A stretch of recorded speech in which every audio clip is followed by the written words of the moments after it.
In this video, I'm gonna teach you how to use a CVS health pregnancy test. It's a very quick and easy process, so make sure to follow along.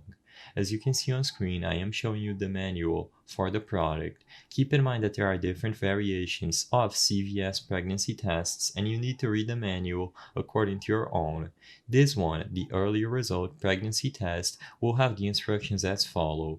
First, make sure that you have a watch, clock, or timer available that you are going to be using during the process. Make sure that the expiration date on the box is valid and the product is not expired.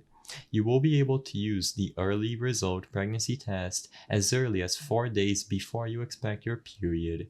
So first, open the pouch immediately before use and remove the test stick from the pouch. Remove the pink cap at the top of the test and hold the test by the thumb grip with the absorbent tip pointing down. You will have to place the absorbent tip where the pink cap was removed downwards in the urine stream for 5 seconds.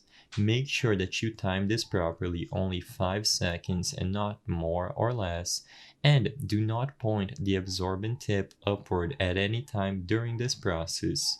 Once you are done, replace the pin cap and lay on a flat surface with the result window facing up.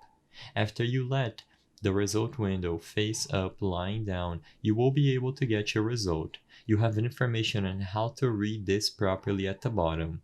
If you are pregnant, you are going to be able to see one blue line in the oval control window and one blue line in the round result window.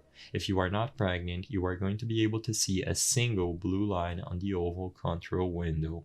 If you see no lines, it is an invalid result, and make sure that you try again, follow the instructions properly. I hope I was able to help you on how to use a CVS health pregnancy test. If this video helped you, please be sure to leave a like and subscribe for more quick and easy tips.